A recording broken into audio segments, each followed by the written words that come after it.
Greetings, everyone. My name is William Porter. Welcome to this edition of Storytelling Time. The podcast today is another interview session, and I'm very happy to have with us Ms. Becky Jacobs, a local entrepreneur here in the Raleigh, North Carolina area. And Becky, it's so nice having you today. Thank you so much for inviting me. Great. I'd like to say to everyone that Becky was with us, I guess about maybe 6 or 7 weeks ago, near the beginning of January, when you came to the Every Dot Black Mastermind meeting and gave a wonderful presentation. It was very well received. And much of the interview today, as well as next week, because you will be back with us next week, pertains to that particular presentation that you gave. But first of all, I'd like to ask you, and could you please give our audience something that they can hold on to as far as what you're about yourself as well as your business? Well, that's a great question. You know, I think when people ask the who are you, kind of what do you do, what are you passionate about, I always start with I'm a mom. I think that's a mom. I am a wife. I'm close to my family. And for me, the foundation of family and faith and fitness, paying attention to my own well-being and making sure that I am healthy, fit, and strong so that I can be my best possible self in all aspects of my life. That's really important to me. So, from a business perspective, I started a business called Simple Change about 7 years ago, and we help create healthy organizational cultures. We deal with things like stress and burnout, deal with high turnover, and really help leaders understand how to create those environments where their teams can thrive and perform well. So that's really the background in what I'm passionate about. And one of the things that I shared with the Every Dot Black group was really understanding how faith provides such a strong foundation, especially as we battle fear and anxiety and the stress that everyone is coping with right now, especially in times of COVID, and really leveraging that to help you listen to your calling, listen to that guidance, and truly know where you're headed. Well, that was certainly one thing that stood out in my mind back when you gave that presentation in early January, and that is, how do we all deal with fear, especially if you're a business person? But something else that stood out in my mind that you mentioned, and it was kind of it was something that prevailed throughout your presentation, I believe, and that is when you basically made the distinction between personal life and professional growth. Mm-hmm. Now, are these truly separate entities, or are they connected together? One can't do without the other. What do you think about that? That's a good question. I feel like we come into this world as a whole person, and our career, our profession, the way that we earn a living, it's just one facet of that. I remember I've always been, for most of my career, focused on the what I call the purple unicorn of work-life balance. The thing that everyone says is just elusive and doesn't exist, but at the end of the day, I work hard because I love what I do and the business that I've built and the clients that I get to support. But that's just one part of my life. And I made some decisions early on about the path that my career was taking, the opportunities that were in front of me. And I had to really stop and say, is this what I want right now in my life? When my children were young, I had the kids are 2 years apart. And when I had my second child, I said, when I come back from my maternity leave, I need to be in a role where I can be an individual contributor, because I'm not willing to miss all of that time with my kids. And I realized that the job that I'm in doesn't allow for that. That's just the makeup of the job as it is right now. I was, under 30 at the time, so I was pretty young in my career. what I realize now, though, is that as a leader, I can start to influence those cultures and create opportunities for men and women alike to be able to have both, to have that fulfilling personal life and have a career that you're proud of and that's fulfilling, in many other ways. So I feel like you are one person, it's one life. Those two things are extremely connected. But if you aren't mindful of taking care of yourself, I like to say you can't pour from an empty cup. If you aren't taking care of your health, if you aren't, paying attention to those relationships that matter, then you can't really have that fulfilling career life because you are one person and it all plays a factor. Well, one thing I'd like for us to focus on this week, and that is professional growth, and we'll get into personal life a little further next week when you return. But as far as any business person is concerned, and you mentioned this, and kind of it was a focus in your presentation, and that is fear. Fear is something that keeps a lot of us from moving forward if we're not careful.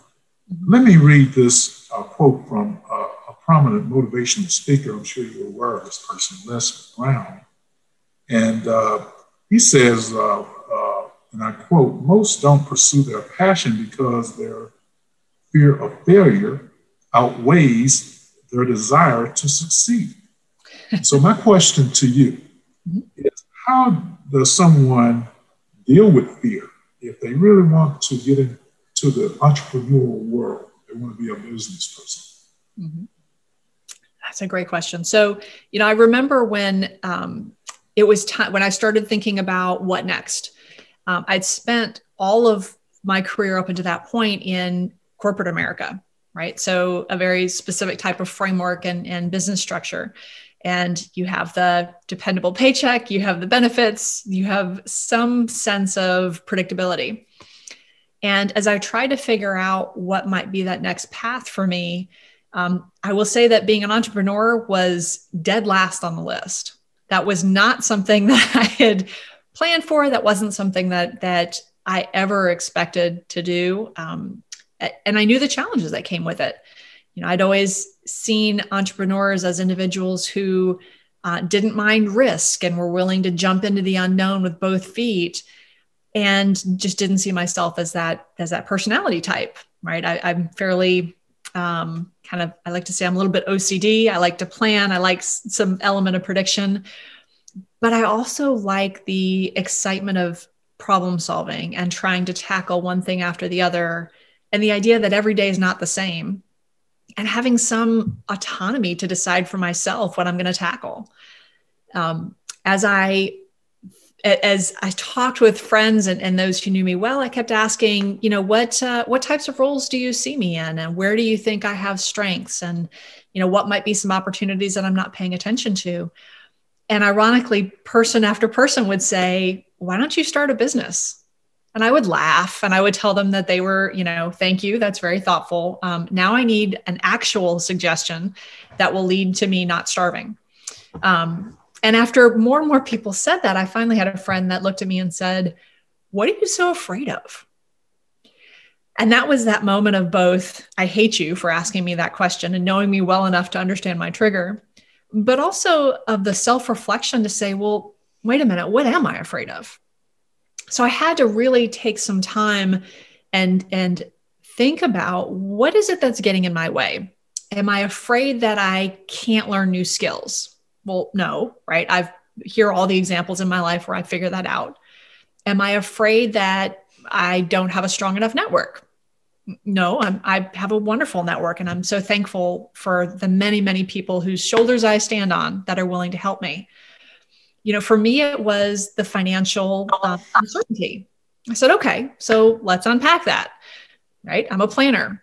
What do I need? How much do I need? What would the numbers have to look like?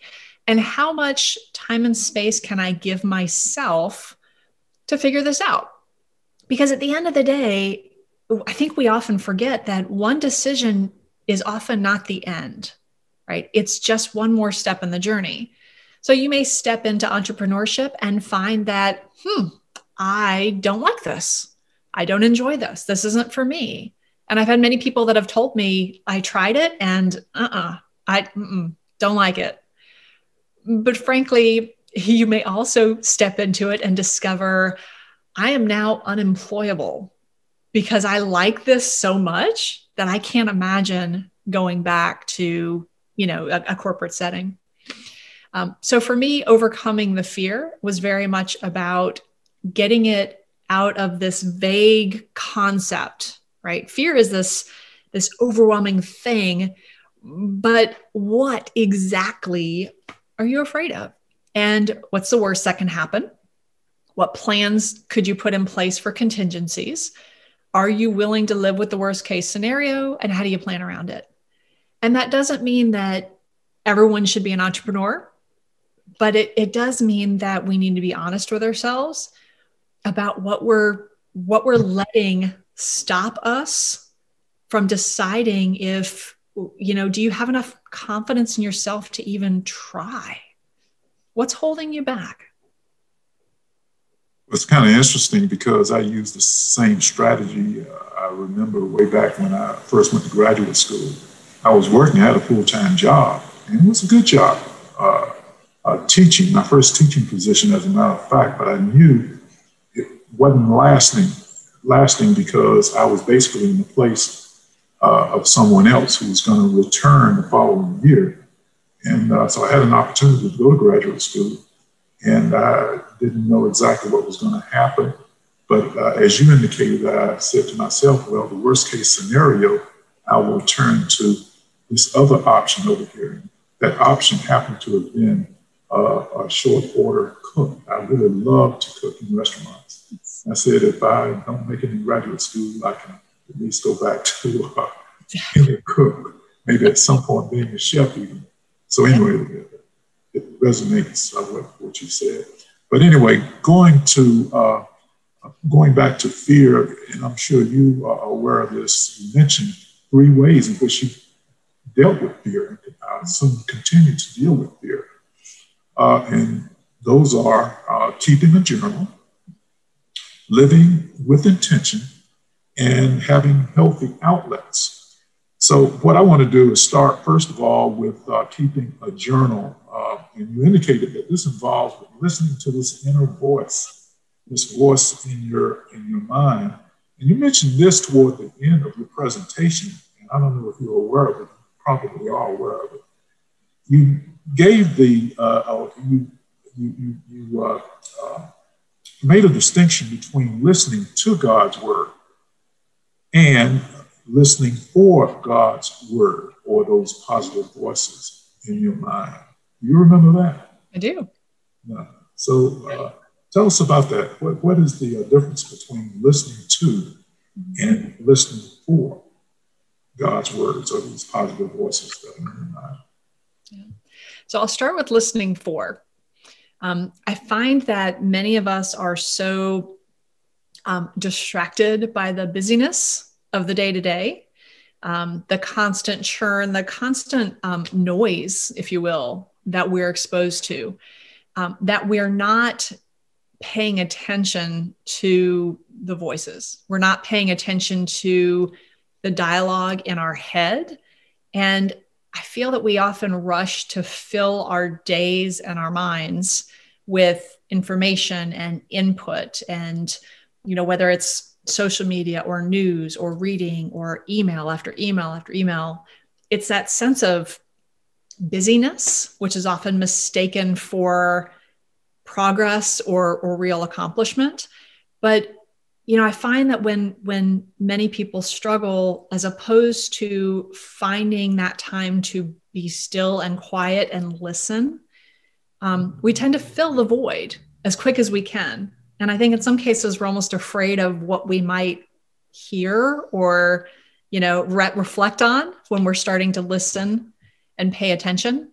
So I think for me, listening for God's voice is recognizing that you have to give yourself that time to be quiet, that time to reflect, that time to, frankly, not be afraid of the dialogue in your head and embrace that. But if we rush to fill every minute of every day with noise, with activity, with, some sense of being productive, then we lose those opportunities. It's almost like we're covering over that voice with everything else around us. So I think listening for God's voice is being intentional about creating that space to pay attention, because it's there. But if you're not hearing it, it may be that you're not giving yourself that space to listen for it. Even anticipating what God might be telling you about a certain situation.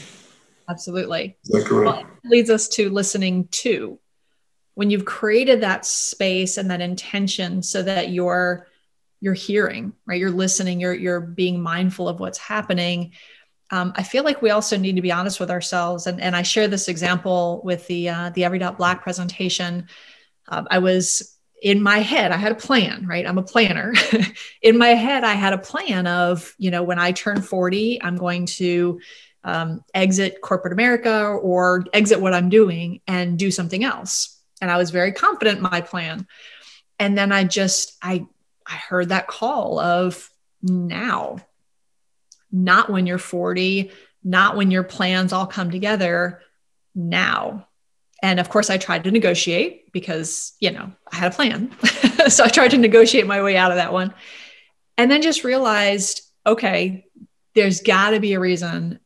And I'm going to have faith in this, and I'm going to trust that calling. And I have no idea where I'm headed. I have no idea how I'm going to get there, but I'm going to take one step after another in faith, trusting that, God is leading me down this path for a reason. And I've done that, multiple times in life where, all right, I feel like I'm being called in this direction, and I'm listening, and I'm afraid, and that's okay.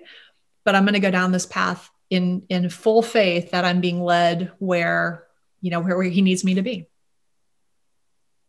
Well, that's good. And let me ask you a second question relating to journals, and that is, why is it important to write things down? In other words, these positive messages that you get in your mind, to actually write them down and how, as you put it, capture these positive ideas. Why is it important? Yeah, I would say it's capturing the positive and, frankly, the negative. It's interesting to me, and I've used journaling, and I'll clarify. So I'm not, for me, journaling is not physically writing, because my handwriting is sloppy and, frankly, it slows me down. I like, from an efficiency perspective, my background is in ops. I like the ability to search and sort and categorize. So I write digitally. I do it on documents. But that means that I can, first of all, get what's in my head out. Because when it's bouncing around without any framework, without any boundaries, without any so what, it just eats me up, right? It's that churn. It doesn't take me anywhere. So it's getting it out of my head so that it's not ruminating.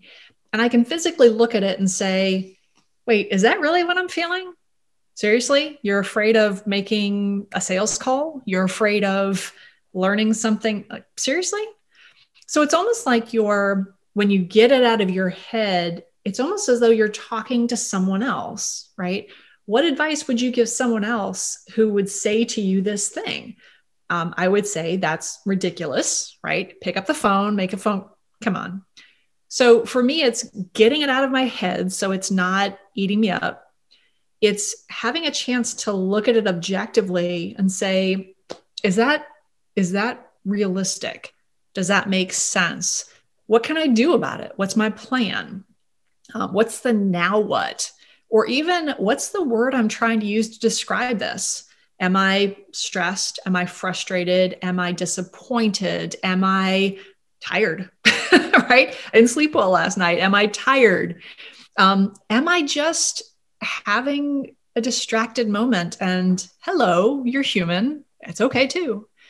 But it gets it out of my head and gives me a chance to actually deal with it, or just be able to say, yeah, a little distracted today. All right. So move on, right? The other thing it allows me to do, though, is because I do it electronically, I'm able to reflect back.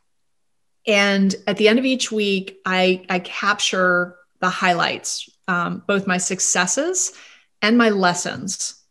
What did I learn about myself? What did I learn about my business? What were some of those aha moments? And every week I have that same moment of, dang, I got a lot done this week. Because in the moment, in the 2:00 on a Friday where you're just completely brain dead, right? It's so easy to feel like a failure. Why can't I make myself write this proposal? But when you pull back and zoom out, you realize, look at all the things I got done this week. Look at all of the learnings and the growth. I'm going to celebrate that, as opposed to beating myself up about the last hour where I can't seem to get this email done. So it gives me perspective. It gives me an opportunity to see my own growth. And frankly, to see where, I said the last 3 weeks that I need to improve on this. Come on now, time to hold myself accountable. So there's really, for me, it's that moment of reflection and almost a form of self-coaching. But I can find my hero stories. And I describe hero stories as those moments where you accomplish something that felt impossible at the time. Those are the reminders when you look back, and those moments of insecurity, or I don't think I can do this, or I'm afraid. Those hero stories, those examples from my past remind me that, yes, you can. You've done it before, even when you were afraid, and it worked out great. That's my encouragement. So it's almost a form of self-coaching to push me through the difficult times and to hold myself accountable when I said the same thing week after week. Why aren't you doing it? Becky, I do the same thing, not electronically, but I have a little notepad here. There you go. I kind of jot things down by writing them down not every night necessarily, but certainly maybe 2 or 3 times a week, and at the beginning of the week especially. And I can go back and review what I've done and review my successes, as well as failures, unfortunately. Lessons. But anyway, as we continue, because time is really fleeting, you mentioned the second one that you mentioned that you used to deal with fear was intention. It is intention. Could you explain that? How can living intentionally be effective in dealing with fear? So often there's something we're avoiding doing, right? Whether it's making a phone call or writing a presentation or outlining an idea, there's something that's getting in our way. And for me, by creating an intention, one personal, one professional, what's one thing I'm going to do today to get me one step closer? And that may be making a phone call. That may be creating a draft. That may be, sending an email to someone. But it's what's that one thing, my one intention today, if nothing else gets done, that one thing that will move me one step closer. And I'll often target not the easy thing, right? Don't list the thing you were going to do anyway. That's easy and fun. But what's the one thing that I would tend to avoid or procrastinate on, or, just feel like I can't quite get there? And I try to make it as small as possible.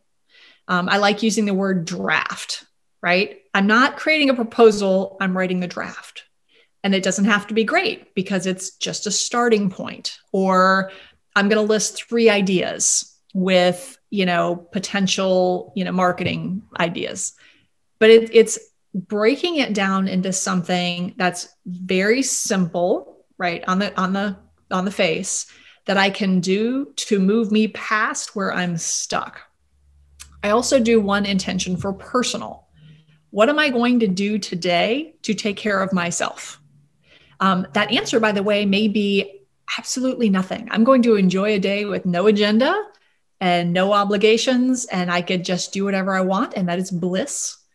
Or it may be my workout, or, it's time for a salad. whatever that thing is. But I find that just picking one personal and one professional intention allows me to focus. And although it seems small, it's really the day after day habits that create our success in life. But you mentioned those blissful moments that you need. It leads me into the third thing that you indicated that helps you deal with fear, and that is having healthy outlets. So explain to us what that's all about. Most people underestimate the value of movement and exercise. They underestimate how much kind of pushing that stress out of your body helps you deal with fear, helps you generate energy. I'd like to say that it's important to exercise for sanity, not just vanity. And often we'll skip workouts because I'll do it tomorrow, right? It's the later, it's the long term, it's the scale that I'm thinking about. For me, that healthy outlet, that physical exercise, I walk every day, usually about 2 miles with the dog. Even when it's raining, even when it's cold, I have to get out and move. And I find that that's one of my kind of superpowers is I reset my brain. I reset my creativity. I reset my energy. I'm outside, I'm breathing. It's that pause in the middle of the day. When I come back, especially if I've been stuck on something, I'm not sure how to, what's the best way to approach this or, analyze the data, whatever it is I'm doing. It's that walk that brings all of those insights. And that's it's also an outlet for my fear to kind of walk as you're thinking through it, right? It's almost a way of pushing it out of your head. For me, that physical activity is a huge outlet. I'll also work out. I don't even count the walk as a workout. It's just an outlet. And then I'll work out as a way to generate that energy I need to push myself forward. But I think for so many people, it's the thing on the bottom of the should list that they just don't get to. I think reframing it as an outlet for stress, an outlet for fear, a source of energy and inspiration and creativity, doing something that's actually enjoyable, but getting your blood pumping, that's what helps push me through. It's kind of interesting you mentioned that because especially during this time of a pandemic, it's where people are isolated. It might not be that easy for people to get out and go to the park, and especially during the winter time when it's cold. And of course, we know about all the challenges that people have as far as the weather. And I'd like to mention before we go any further, our prayers are with the people in Texas, by the way. Oh, gosh. I understand that the weather has improved, at least the temperatures at this taping has gone up from what it was 3 or 4 days ago. But anyway, we're going to go ahead and take a break, and we're going to return and hopefully finish things up. And so stay with us. We'll be right back.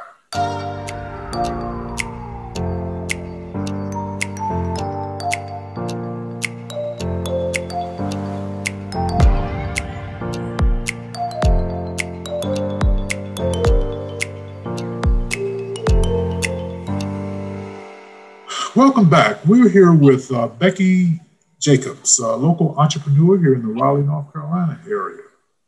And Becky, something else that you mentioned that's so important in success in business, and that is purpose and or having goals to strive for. That's another way of looking at it. So why is having a goal so important in success in business, in your estimation? Yeah, I remember a saying, if you don't know where you're headed, then any road will get you there. I think often entrepreneurs especially think of goals in terms of, it's got to be this structured, specific, well thought out plan. And sometimes it's just about deciding maybe for the week or for the month, what's most important, what's going to drive my business forward. what will distinguish this month from the one before it and help me get one step closer. So, for me, that purpose, why am I doing what I'm doing? Why am I reaching out to clients? What value can I provide? How can I help?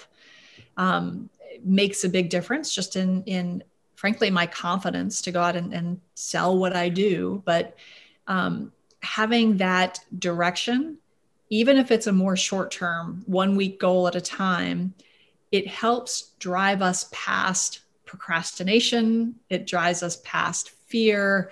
It drives us past excuses just by taking a few minutes to get clear on what is it you want to accomplish, what's realistic, and how does it align with what you're trying to, the value you're trying to deliver in your business. Well, that's good. And actually, there are a couple of questions I was going to ask you that you've already touched on, physical activity and how important that is. Not only physical activity, by the way, but nutrition. I think that's extremely important as well.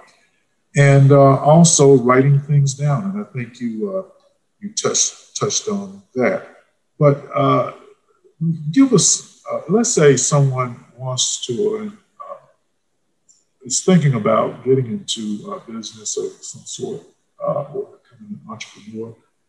What advice would you give a person who would like to become a business person, an entrepreneur? What would you tell them? And I'll assume that you would give them some of the things that you've already mentioned. Yeah, honestly, the first thing I always start with is you can't pour from an empty cup.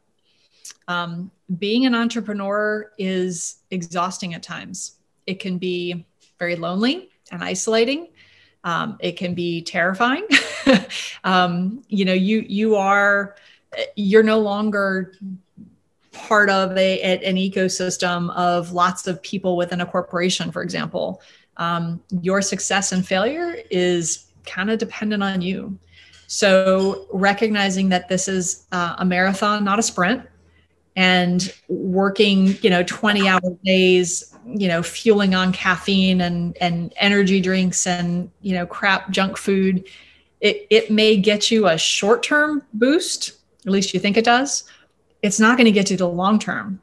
And frankly, being an entrepreneur is about the long-term gain, because most of what we're doing now, my business model has changed and evolved multiple times over the last 7 years.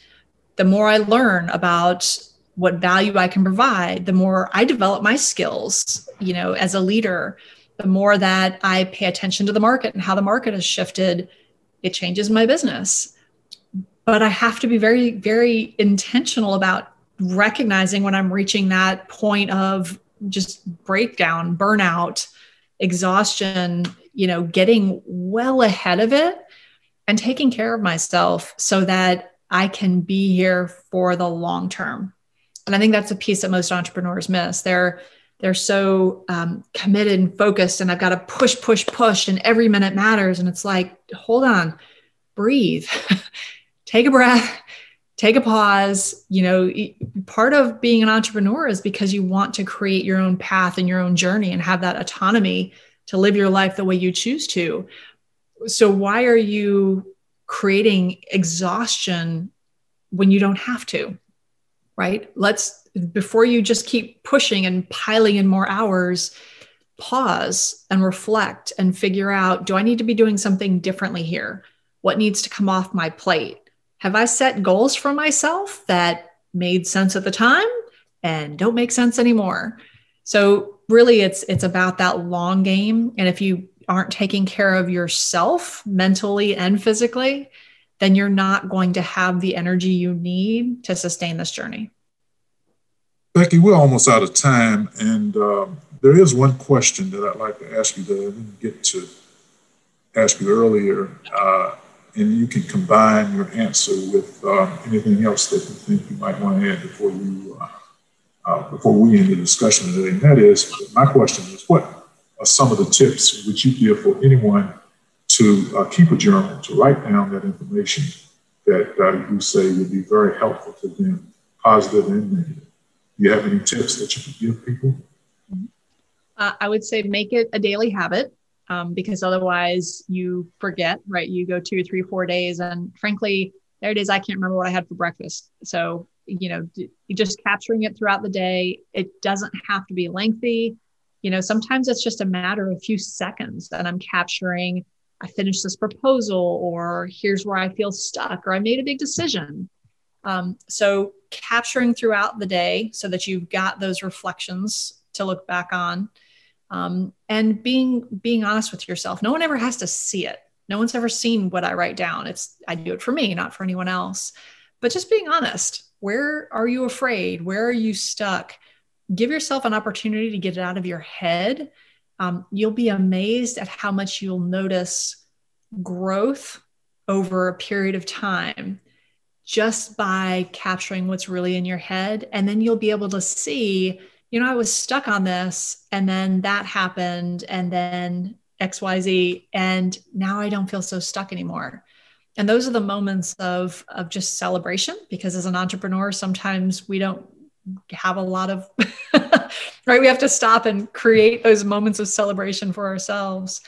But I would say make it a regular habit. It doesn't have to be challenging. It doesn't have to be any specific format.